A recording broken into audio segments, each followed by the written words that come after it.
Hello everyone, welcome to railway study Adda. आज हम लोग प्रैक्टिस सेट 55 करेंगे। चलिए क्वेश्चन नंबर 1 पे आते हैं। क्वेश्चन नंबर 1 में कह रहा है खाली स्थान की एसआई इकाई वोल्ट है, यानी वोल्ट किसकी एसआई यूनिट होती है। ऑप्शन नंबर ए प्रतिरोध, ऑप्शन नंबर बी विद्युत आवेश, ऑप्शन नंबर सी विद्युत धारा, ऑप्शन नंबर डी विभवांतर। तो क्या हो जाएगा, इसका सही जवाब हो जाएगा ऑप्शन नंबर डी विभवांतर। इसका क्या है, बिल्कुल सही जवाब है, यानी ऑप्शन नंबर डी। विभवांतर कहते किसको हैं, तो किन्हीं दो बिंदुओं के बीच विभव के जो अंतर आता है से ही हम लोग क्या कहते हैं, विभवांतर कहते हैं। या एकांक आवेश को एक स्थान से दूसरे स्थान में ले जाने के लिए किया गया कार्य क्या कहलाता है, विभवांतर कहलाता है। इसे हम लोग वोल्ट मीटर या विभव मापी से भी जानते हैं। इसका अगर एसआई मात्रक बोला जाएगा तो वोल्ट होता है। विभवांतर बराबर होगा क्या, विभवांतर बराबर क्या हो जाएगा, प्रतिरोध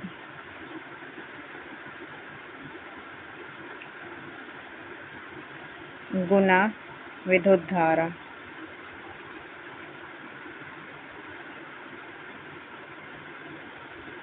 इसका एसआई मात्रक क्या होता है, वोल्ट होता है।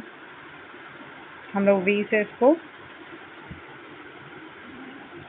वी से सूचित करते हैं। इसका मापन हम लोग ओम के नियम से भी इसका मापन किया जाता है। अब हम लोग क्वेश्चन नंबर 2 पे आते हैं। क्वेश्चन नंबर 2 में कह रहा है कि विभव मापी मूल्यता है। ऑप्शन नंबर ए मापन उपकरण है, ऑप्शन नंबर बी संयोजक उपकरण है, ऑप्शन नंबर सी अंशांकन उपकरण है, ऑप्शन नंबर डी संकेतक उपकरण है। तो इसका सही जवाब हो जाएगा ऑप्शन नंबर ए विभव मापी जो है एक क्या है, मापन उपकरण है, यानी कि ऑप्शन नंबर ए इसका क्या है, बिल्कुल सही जवाब है, ऑप्शन नंबर ए। विभवमापी का मतलब एक मापन उपयंत्र हुआ। यह न केवल क्या करता है, विभवांतर मापने के लिए उपयोगी होता है, बल्कि इसकी सहायता से हम लोग प्रतिरोध और विद्युत धारा को भी क्या करते हैं, माप सकते हैं। इसको भी ध्यान रखना है। अब हम लोग क्वेश्चन नंबर 3 पे आते हैं।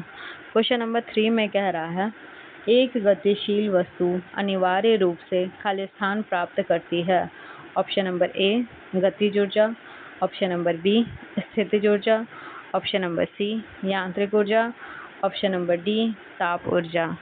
तो इसका सही जवाब क्या हो जाएगा, तो इसका सही जवाब हो जाएगा ऑप्शन नंबर ए गतिज ऊर्जा। क्या है इसका सही जवाब है, यानी कि एक जो गतिशील वस्तु है अनिवार्य रूप से क्या प्राप्त कर सकती है, तो गतिज ऊर्जा प्राप्त कर सकती है। किसी वस्तु में उसकी गति के कारण ही क्या होता है, गतिज ऊर्जा होता है। गतिज ऊर्जा का अगर हम लोग फॉर्मूला देखेंगे तो क्या हो जाएगा, half M V square mass into velocity का स्क्वायर। अब हम लोग क्वेश्चन नंबर 4 पे आते हैं। क्वेश्चन नंबर 4 में कह रहा है तेज गति से आने वाली क्रिकेट गेंद को पकड़ते समय एक क्षेत्र रक्षक अपनी बाहों को पीछे की ओर क्यों करता है। ऑप्शन नंबर ए क्योंकि वो घबरा जाता है, ऑप्शन नंबर बी क्योंकि इससे गेंद को लक्ष्य बनाने में मदद मिलती है, ऑप्शन नंबर सी वह लंबे समय तक कम बल का अनुभव करता है, और ऑप्शन नंबर डी क्योंकि इससे उसे सतर्कता मिलती है। तो इसका सही जवाब क्या हो जाएगा, तो इसका सही जवाब हो जाएगा ऑप्शन नंबर सी। इसका क्या है, बिल्कुल सही जवाब है, यानी कि क्योंकि वह लंबे समय तक कम बल का क्या करता, अनुभव करता। ऑप्शन नंबर सी।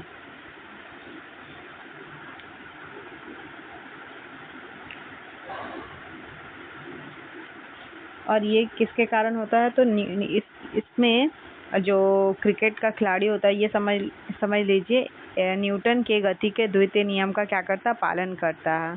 गेंद संवेग परिवर्तन की दर से क्या हो जाती, कम हो जाती है, जिससे वह लंबे समय तक कम बल का अनुभव करता है और गेंद का प्रभाव हाथ पर क्या होता है, कम पड़ता है। अब हम लोग क्वेश्चन नंबर 5 पे आते हैं। क्वेश्चन नंबर 5 में कह रहा है, निम्नलिखित में से किस कोशिकीय घटक को कोशिका के प्रोटीन खानों के कारखानों के रूप में जाना जाता है? Option number A ribosome, option number B Golgi, option number C mitochondria, option number D हरित लवक। तो इसका सही जवाब क्या हो जाएगा? तो इसका सही जवाब हो जाएगा ऑप्शन नंबर ए, यानी राइबोसोम को हम लोग कोशिका का क्या कहते हैं, प्रोटीन का कारखाना कहते हैं, यानी ऑप्शन नंबर ए इसका क्या है, बिल्कुल सही जवाब है।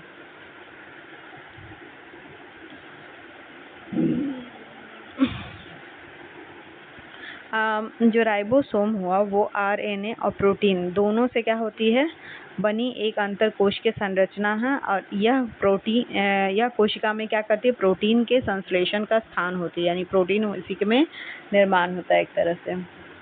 अब हम लोग क्वेश्चन नंबर 6 पे आते हैं। क्वेश्चन नंबर 6 में कह रहा है, निम्नलिखित में से किस माध्यम में ध्वनि नहीं जा सकती? ऑप्शन नंबर ए इस्पात, ऑप्शन नंबर बी निर्वात, ऑप्शन नंबर सी वायु, ऑप्शन नंबर डी दूध। तो इसका सही जवाब हो जाएगा ऑप्शन नंबर बी, क्या हो जाएगा, निर्वात इसका क्या है, बिल्कुल सही जवाब है, यानी ऑप्शन नंबर बी।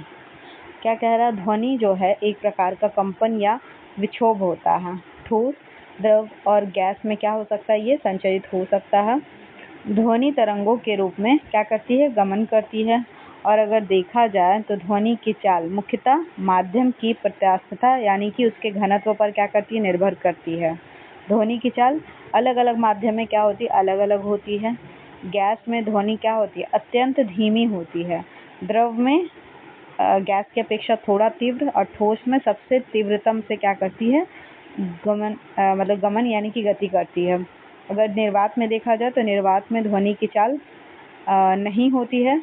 वायु में अगर ध्वनि की चाल देखा जाए तो 332 मीटर पर सेकंड, और अगर पानी में देखा जाए तो मतलब एक तीनों के एग्जाम्पल दे दिए, समझ लीजिए गैस का जल में 1483 मीटर पर सेकंड और लोहे में सबसे अधिक 5130 मीटर पर सेकंड होती है।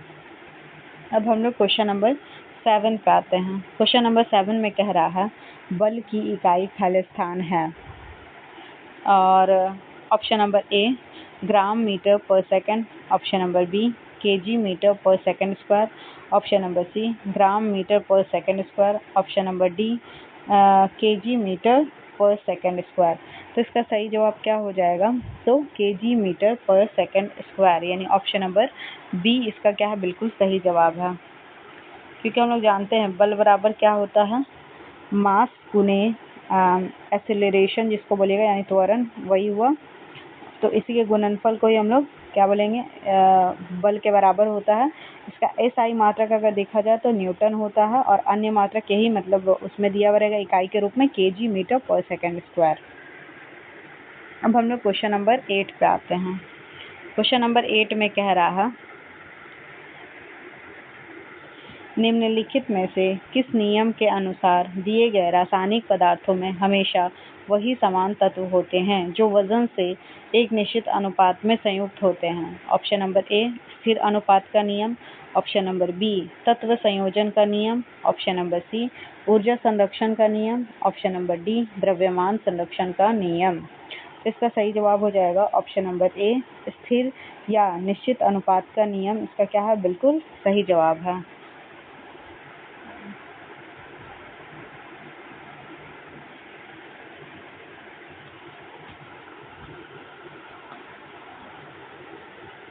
अब हम लोग क्वेश्चन नंबर 9 पे आते हैं।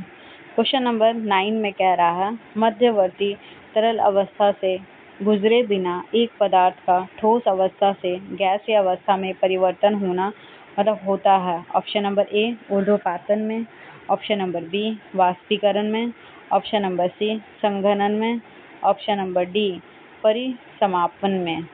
तो इसका सही जवाब हो जाएगा ऑप्शन नंबर ए ऊर्ध्वपातन। इसका क्या है, बिल्कुल सही जवाब है। यानी ऊर्ध्वपातन एक ऐसी, समझ लीजिए एक ऐसा ये हुआ जिसमें विधि हुई एक तरह से, जिसमें क्या क्या पदार्थ एक ठोस अवस्था से डायरेक्टली किसमें चेंज हो जाता है, गैस अवस्था में चेंज हो जाता है। इसका एग्जाम्पल हो जाएगा कपूर, नेफ्थेलीन, अमोनियम क्लोराइड, एंथ्रासीन, ये सब क्या है, ऊर्ध्वपातित सब्सटेंस हुआ है, यानी पदार्थ हुआ है। अब हम लोग क्वेश्चन नंबर 10 पे आते हैं। क्वेश्चन नंबर 10 में कह रहा है परमाणु हथियार के में उपयोग किए जाने वाले सबसे सामान्य समस्थानिक हैं। ऑप्शन नंबर ए यूरेनियम और plutonium, option number B deuterium तथा lithium, option number C uranium और lithium, option number D deuterium और प्लूटोनियम। तो इसका सही जवाब क्या हो जाएगा, तो इसका सही जवाब हो जाएगा ऑप्शन नंबर ए यूरेनियम और प्लूटोनियम। इसका क्या है, बिल्कुल सही जवाब है। यूरेनियम का देखा जाए तो परमाणु अगर समस्थानिक का बात हो तो परमाणु संख्या 235 हो जाएगा, 235। वहीं अगर प्लूटोनियम का देखा जाए तो 239। इसको भी थोड़ा ध्यान रख लेना है। और परमाणु बम जो होती है तो नाभिक के विखंडन पर क्या होती है, आधारित होती है। इसके लिए परमाणु के केंद्रक में न्यूट्रॉन से क्या किया जाता है, प्रहार किया जाता है। इससे बहुत अधिक मात्रा में ऊर्जा निकलती है। अब परमाणु बम की जो अनियंत्रित श्रृंखला होती है, मतलब ये अनियंत्रित होती है, इसको हम लोग नियंत्रित नहीं कर पाते, जिसके कारण ही क्या होता है, भीषण प्रचंडता, यानी कि एक तरह से समझ लीजिए विनाश का कारण यही होता है, क्योंकि इसको हम लोग नियंत्रित नहीं कर पाते। अब हम लोग क्वेश्चन नंबर 11 पे आते हैं। क्वेश्चन नंबर 11 में कह रहा खाली स्थान की क्रिया द्वारा सल्फर से सल्फाइड आयन का निर्माण होता है।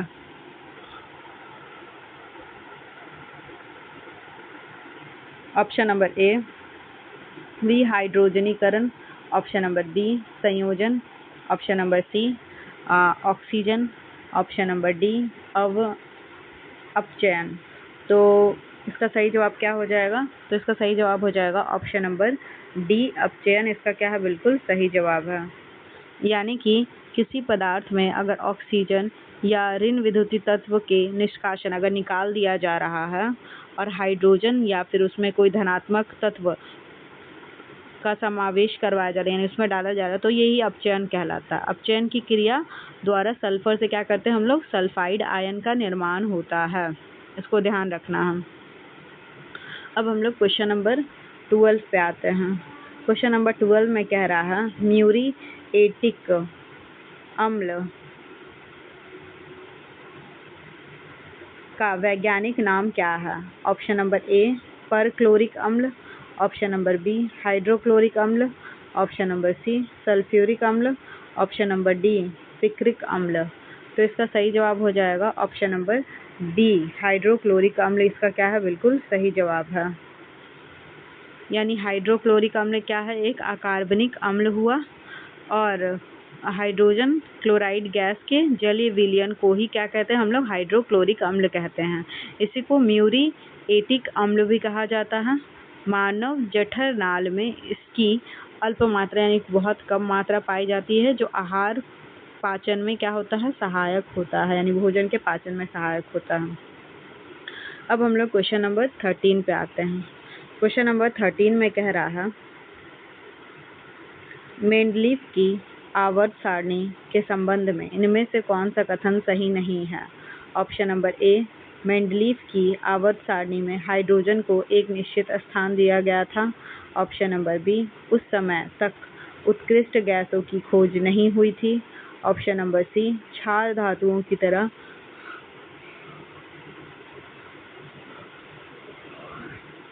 हैलोजन ऑक्सीजन और सल्फर के साथ अभिक्रिया करके समान सूत्र वाले यौगिक बनाता है, ऑप्शन नंबर डी मेंडलीफ की आवर्त सारणी में समस्थानिकों को कोई विशिष्ट स्थान नहीं दिया गया था।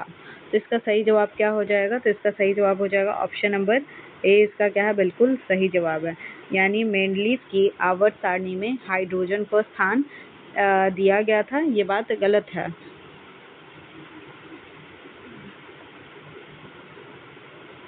अब हम लोग क्वेश्चन नंबर 14 पे आते हैं। क्वेश्चन नंबर 14 में कह रहा है, जलने पर निम्नोक्त में से कौन सी धातु ज्वाला को पीला रंग प्रदान करती है? Option number A sodium, option number B potassium, option number सी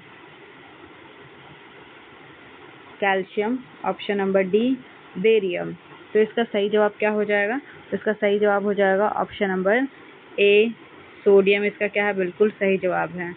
यानी कि जलाने पर कौन सा ये पीला रंग प्रदान करता है। सोडियम एक क्या है? रासायनिक तत्व है। ये आवर्त सारणी में मुख्य समूह में क्या होता है? दूसरा तत्व है। इस तत्व में धातुगण मौजूद होते हैं, मतलब धातु एक तरह से हुआ।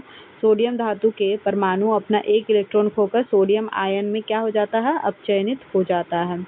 इसकी क्रियाशीलता के कारण, मतलब इस बहुत ज़्यादा हाईली रिएक्टिव होता है। इसको हम लोग केरोसिन तेल में रखते हैं क्योंकि ये जल से क्या कर लेता है? क्रिया कर लेता है और सोडियम हाइड्रोक्साइड या हाइड्रोजन मुक्त करता है।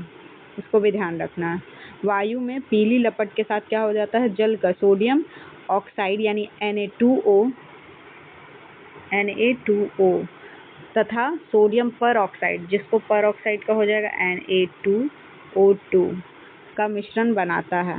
पोटेशियम अगर देखा जाए तो पोटेशियम के जलने पर बैंगनी रंग, और ये दम रट लेना है, सोडियम के जलने पर सोडियम पीला रंग, पोटेशियम बैंगनी रंग और बेरियम हरा रंग। बेरियम से हरा, पोटेशियम से बैंगनी, इसको ध्यान रखना है। अब हम लोग क्वेश्चन नंबर 15 पे आते हैं। क्वेश्चन नंबर 15 में कह रहा है कि निम्नलिखित में से कौन दिए गए समूह से संबंधित नहीं है? Option number A hard disk, option number B women buddy, option number C CPU, option number D motherboard. तो इसका सही जवाब हो जाएगा ऑप्शन नंबर डी। इसका क्या है? बिल्कुल सही जवाब है। यानी वीमेन बड्डी इससे क्या है? संबंधित नहीं है। बाकी हार्ड डिस्क, सीपीयू, मदरबोर्ड क्या है? ये हार्डवेयर से संबंधित होता है। अब हम लोग क्वेश्चन नंबर 16 पे आते हैं। क्वेश्चन नंबर 16 में कह रहा है, जब कंप्यूटर स्विच ऑन किया जाता है तथा ऑपरेटिंग सिस्टम हार्ड डिस्क से मेन मेमोरी में लोड होता है तो उस प्रक्रिया को क्या कहते हैं? Option number A booting, option number B fetching, option number C processing, option number D multi processing. तो इसका सही जवाब हो जाएगा ऑप्शन नंबर ए बूटिंग। इसका क्या है? बिल्कुल सही जवाब है। अब हम लोग क्वेश्चन नंबर 17 पे आते हैं। क्वेश्चन नंबर 17 में कह रहा है, पृथ्वी का वह क्षेत्र जहाँ जीवन मौजूद होता है उसे क्या कहते हैं? ऑप्शन नंबर ए जैव मंडल, ऑप्शन नंबर बी वायुमंडल, ऑप्शन नंबर सी गोलार्ध, ऑप्शन नंबर डी हिममंडल। तो इसका सही जवाब हो जाएगा ऑप्शन नंबर ए। क्या हो जाएगा? जैव मंडल। इसका क्या है? बिल्कुल सही जवाब है। और पूछा जाएगा तो जैव मंडल के अंतर्गत क्या क्या आता है? तो पहले तो ये जानिए, पृथ्वी का वह क्षेत्र जहाँ सभी के जीवित जीव तथा पर्यावरण पाए जाते हैं उसी को क्या बोलते हैं? जैव मंडल कहते हैं। जैव मंडल में तीनों चीज आ जाएगा, जैसे स्थल मंडल जिसको हम लोग लिथोस्फीयर बोलते हैं, जल मंडल जिसको हाइड्रोस्फीयर बोलेंगे, और वायुमंडल जिसको एटमॉस्फेयर बोलते हैं। इन तीनों को मिलाकर के क्या बनता है? जैव मंडल बनता है। अब हम लोग क्वेश्चन नंबर 18 पे आते हैं। क्वेश्चन नंबर 18 में कह रहा है, भारत में ओरंग टाइगर रिजर्व कहाँ स्थित है? Option number A Maharashtra, option number B Himachal Pradesh, option number C Assam, option number D Telangana. तो इसका सही जवाब हो जाएगा ऑप्शन नंबर सी असम। क्या है? इसका बिल्कुल सही जवाब है। यानी कि ओरंग टाइगर रिजर्व कहाँ पर है? तो असम में है। असम का एक दो और फेमस बता दीजिए, जैसे काजीरंगा टाइगर रिजर्व, मानस टाइगर रिजर्व, ये भी कहाँ है? असम में ही है। और अगर देखा जाए Sahyadri tiger reserve, Bor tiger reserve, Tadoba tiger reserve, Andheri, Pench, Melghat tiger reserve, ये सब महाराष्ट्र में पाया जाता है। तेलंगाना में अमराबाद टाइगर रिजर्व बहुत फेमस है, इसको भी ध्यान रखना है। अब हम लोग क्वेश्चन नंबर 19 पे आते हैं।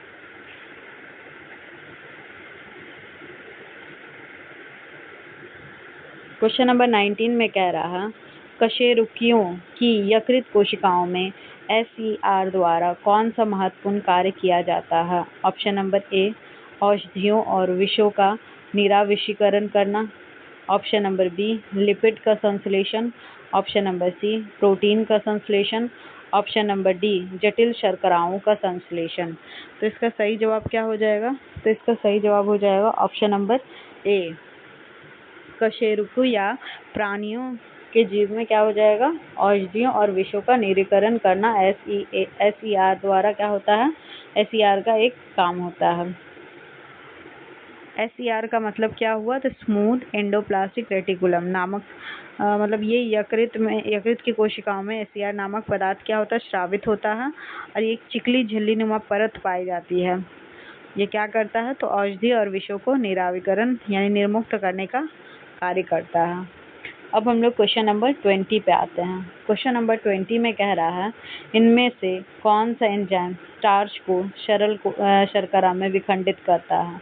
Option number A pepsin, option number B lipase, option number C amylase, option number B trypsin. तो इसका सही जवाब हो जाएगा ऑप्शन नंबर सी एमाइलेज। इसका क्या है? बिल्कुल सही जवाब है। यानी कि अगर देखा जाए तो एमाइलेज जो है वो क्या करता है? एंजाइम स्टार्च को क्या करता है? शर्करा में विखंडित करता है। और ये स्टार्च को क्या करता है? ग्लूकोज और माल्टोज शर्करा में भी क्या कर देता है? विखंडित कर देता है। लार में एमाइलेज नामक एंजाइम पाया जाता है। वैसे ही अगर देखा जाए पेप्सिन प्रोटीन पाचक एंजाइम होता है। लाइपेज का अगर देखा जाए तो क्या करता है? वसा पाचक एंजाइम होता है। और ट्रिप्सिन एंजाइम का श्रावण कहाँ होता है? अग्न्याशय में होता है। और ये भी क्या करता है? ट्रिप्सिन भी प्रोटीन का ही पाचन करने का कार्य करता है। अब हम लोग क्वेश्चन नंबर 21 पे आते हैं। क्वेश्चन नंबर 21 में कह रहा है व्हिटेकर के वर्गीकरण के अनुसार समूह में शामिल जीवों में पूर्णतः विकसित नाभिक नहीं पाया जाता है। ऑप्शन नंबर ए कवक, option number B protista, option number C plantae, option number D monera.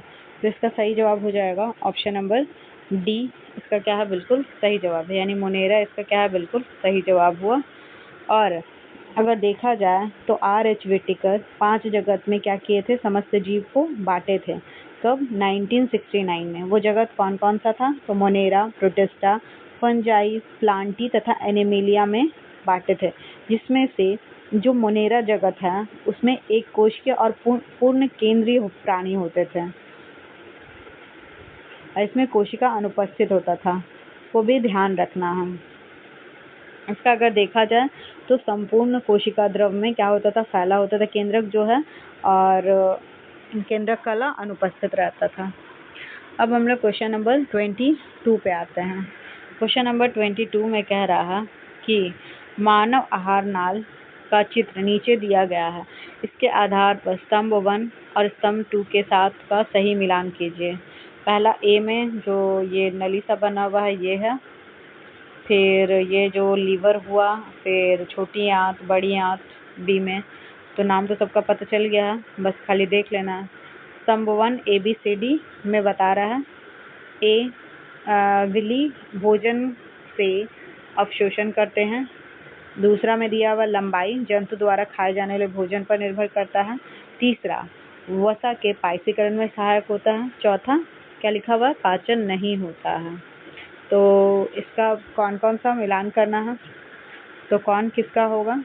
तो अगर देखा जाए ए का क्या हो जाएगा? आहार नाल। तो आहार नाल में क्या हो जाएगा? ए का 4। आहार नाल में क्या होता है? पाचन नहीं होता है। बड़ी आंत बी बड़ी आंत अगर देखा जाए तो अंकुर भोजन से जल का अवशोषण करते हैं। वैसे सी में अगर देखा जाए छोटी आंत लंबाई जंतु द्वारा खाए जाने वाले भोजन पर निर्भर करता है। और वैसे ही डी देखा जाए तो डी का हो जाएगा यकृत वसा का क्या करता है? पाइसीकरण करने में सहायक होता है। किस ऑप्शन में है? तो ऑप्शन नंबर बी इसका क्या है, बिल्कुल सही जवाब है। अब हम लोग क्वेश्चन नंबर 23 पे आते हैं। क्वेश्चन नंबर 23 में कह रहा कि खेलते समय रवि के घुटने में चोट लग गई जिससे खून बह रहा था। कुछ समय के बाद उसने देखा कि खून बहना बंद हो गया था और एक गहरे लाल रंग के थक्के ने घाव को भर दिया। किस प्रकार की कोशिकाएं रक्त का थक्का जमाने में मदद करती हैं? ऑप्शन नंबर ए लाल रक्त कणिकाएं, option number B eosinophils, option number C lymphocytes, option number D platelets. तो इसका सही जवाब क्या हो जाएगा? ऑप्शन नंबर डी प्लेटलेट्स इसका क्या है, बिल्कुल सही जवाब है। यानी रक्त का थक्का प्लेटलेट्स ही क्या करती है, जमाती है। अब हम लोग क्वेश्चन नंबर 24 पे आते हैं। क्वेश्चन नंबर 24 में कह रहा है प्रत्येक न्यूरॉन एक साइटोन यानी सेल बॉडी से निर्मित होता है, जिसमें से कई छोटी छोटी शाखाएं निकलती हैं जिन्हें कहा जाता है। ऑप्शन नंबर ए एक्सॉन कहा जाता है, ऑप्शन नंबर बी संवेदी शाखाएं कहा जाता है, ऑप्शन नंबर सी प्रवर्ती क्रिया कहा जाता है, या ऑप्शन नंबर डी दुमिकाएं कहा जाता है। तो इसका सही जवाब हो जाएगा, छोटी छोटी जो शाखाएं निकली रहती है उसको हम लोग दुमिकाएं कहते हैं। यानी ऑप्शन नंबर डी इसका क्या है, बिल्कुल सही जवाब है। अब हम लोग क्वेश्चन नंबर 25 पे आते हैं। क्वेश्चन नंबर 25 में कह रहा है डेंगू बुखार एक मच्छर जनित उष्णकटिबंधीय रोग है जो डेंगू विषाणु से होता है, इसे कहा जाता है। ऑप्शन नंबर ए रेमिटेंस बुखार, ऑप्शन नंबर बी क्वोटिडियन यानी साधारण बुखार, ऑप्शन नंबर सी हड्डी तोड़ बुखार, ऑप्शन नंबर डी पेल एब्स्टीन बुखार। तो इसका सही जवाब क्या हो जाएगा? तो इसका सही जवाब हो जाएगा ऑप्शन नंबर सी हड्डी तोड़ बुखार। किसको कहा जाता है? डेंगू को कहा जाता है और ये मच्छर जनित होता है और इससे अचानक क्या हो जाता है, बहुत तेज बुखार आ जाता है, चेहरा थोड़ा लाल लाल टाइप का, चित्ती टाइप का हो जाता है। ना को ध्यान रखना है। अगर वीडियो पसंद आ रहा है तो वीडियो को लाइक करें, चैनल को सब्सक्राइब करें।